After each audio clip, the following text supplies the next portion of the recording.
Masih banyak banget hal aneh yang dilakukan oleh sekelompok orang untuk meningkatkan kualitas sinyal internet mereka. Padahal sebetulnya hal itu tidaklah 100% benar, atau bahkan cenderung itu semua tidak benar. Kenapa? Karena itu semua hanyalah mitos. Dan inilah dia, mitos dan fakta seputar internet. Tapi kalian pasti bertanya-tanya, kenapa saya membahas tentang internet? Karena sejatinya kalian sedang berada di kelas teknologi.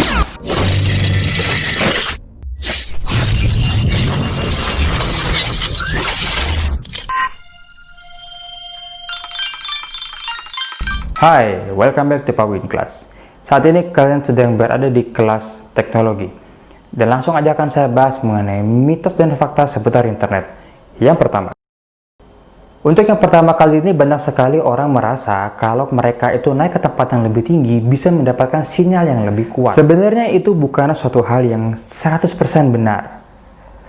Alasannya sederhana, karena sinyal internet kita menggunakan data seluler. Dan data seluler itu tidak disalurkan melalui satelit, melainkan kita membutuhkan tower BTS. Bukan BTS yang itu, Joko. Tapi tower BTS yang dimaksud di sini adalah Tower Base Transceiver Station. Jadi kalau kalian melihat ada banyak tower tuh, nah itu BTS. Fungsi dari BTS adalah menyalurkan sinyal seluler kalian berupa gelombang radio. Pasti kalian bertanya-tanya, kenapa kok bukan pakai satelit ya? Padahal boleh jadi waktu kalian dulu sekolah atau saya juga dulu waktu saya kuliah, saya dikasih tahu oleh dosen saya bahwa satelit itu memberikan sinyal internet. Sejatinya hal ini juga nggak sepenuhnya salah. Memang betul, satelit itu bisa menyalurkan data internet. Bahkan sebagian perangkat pun ada yang menggunakan internet satelit. Dan sinyal seluler tadi yang dipancarkan oleh tower BTS itu sebetulnya menggunakan jaringan kabel, yang dimana kabel ini itu dihubungkan ke stasiun pusat provider tersebut. Kabel yang dipakai di sini adalah kabel fiber optik. Dan kabel fiber optik ini itu ditanam di dalam tanah.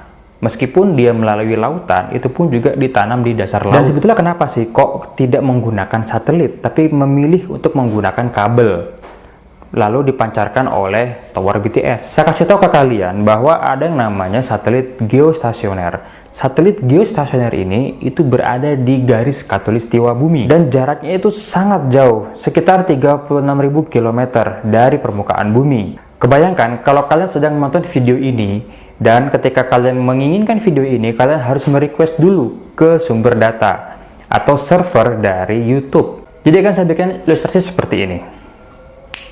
Nah, seperti yang kalian lihat, ini adalah dunia. Oke, dan dunia itu penuh dengan satelit. Ya. Jadi akan saya berikan ilustrasi ke kalian seperti ini. Kalau seandainya kalian menonton video ini dan kalian membutuhkan video dari YouTube, maka kalian harus mengakses ke YouTube. Maka sinyal dari handphone kalian itu harus sampai dulu ke satelit. Sedangkan jarak dari handphone kalian ke satelit 36.000 km. Lalu dari satelit dipantulkan ke server data YouTube sejauh 36.000 km juga. Baru setelah YouTube tahu kalian ingin menonton apa, YouTube mengembalikan lagi ke satelit dan ke kalian lagi. Jadi singkat cerita, untuk mendapatkan satu konten video saja dan persekian detiknya itu kalian harus meminta dengan jarak yang cukup jauh, 36.000 km dikali dengan 4, sekitar 140.000 km jauh jaraknya. Makanya tidak heran ketika kalian menggunakan jaringan satelit itu pasti akan lebih lama. Dan ini kenapa provider lebih memilih menggunakan kabel data, karena ini jauh lebih cepat aksesnya. Ilustrasi lain lagi seperti ini. Kalau kalian nonton dengan TV analog menggunakan antena PF, lalu ada tetangga kalian nonton pakai TV satelit, sama-sama nonton bola dan sedang ada prosesi adegan ingin menendang gawang. Striker sudah di depan gawang dan siap menjebolkan bola. Anggaplah kalian yang menonton menggunakan TV satelit, gambar jauh lebih bagus, yakin saya. Tapi di sini akan ada feel yang hilang. Kenapa? Karena ketika kalian nonton itu bola, striker sudah siap untuk menendang. Tiba-tiba tetangga kalian teriak gol. Ya itu kalau saya, itu rasanya tuh gimana ya? Kayak ada yang hilang gitu.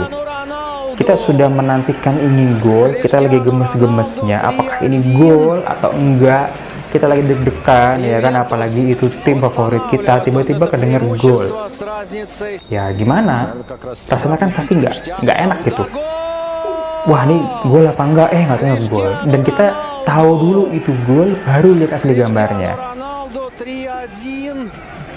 Nggak asik kan?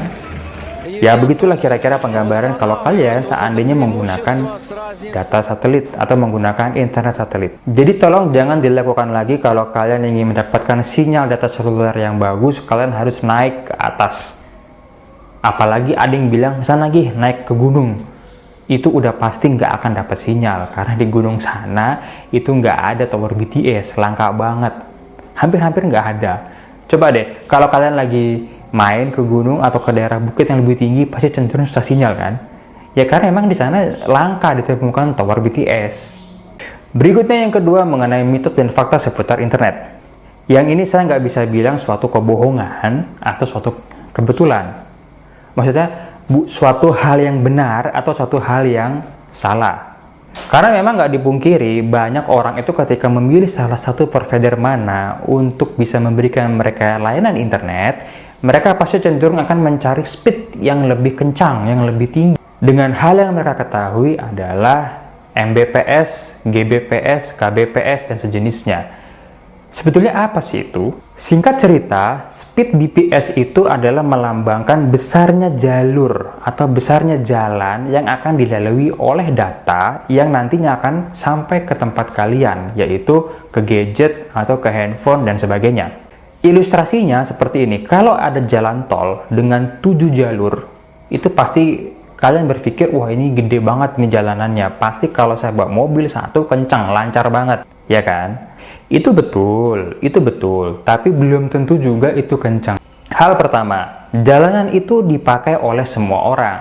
Jadi kalau seandainya banyak pengguna provider internet yang sama dan mengakses internet di waktu yang bersamaan, pasti lebih lemot.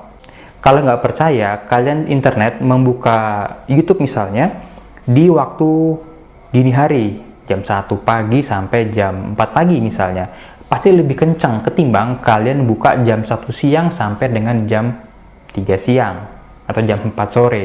Itu pasti lebih lemot daripada kalian membukanya waktu dini hari. Hal yang kedua, ini yang sering dipertanyakan oleh orang-orang. Speed saya itu 14,7 Mbps. Asumsinya kalau saya download satu file 1 giga itu berarti nggak lama dong, karena 14,7 MB atau pukul rata 10 MB per detik. Sedangkan 1 giga itu sebanyak 1000 MB. Berarti saya hanya butuh sekitar 100 detik itu file sudah selesai saya download. Tapi nyatanya enggak juga kan.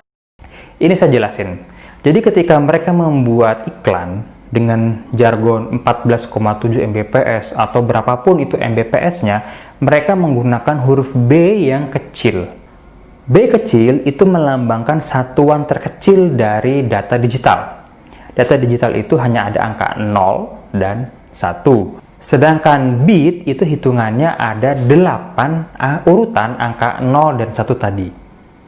Satu urutan ini dinamakan satu record. Dan satu record ini melambangkan satu karakter huruf. Misalnya, kalau ada huruf A, itu berarti dilambangkan dengan angka 65 yang disusun dari 0 dan 1. Ini namanya bilangan biner. Nanti ini ada lagi pembahasannya lebih rinci. Singkat cerita, untuk mengirimkan sepaket data video atau file lainnya, itu kita butuh beberapa bit tadi. Sedangkan untuk B besar itu adalah satuannya byte, dan 1 byte itu membutuhkan 8 bit. Jadi singkat cerita, 1 byte sama dengan 8 bit.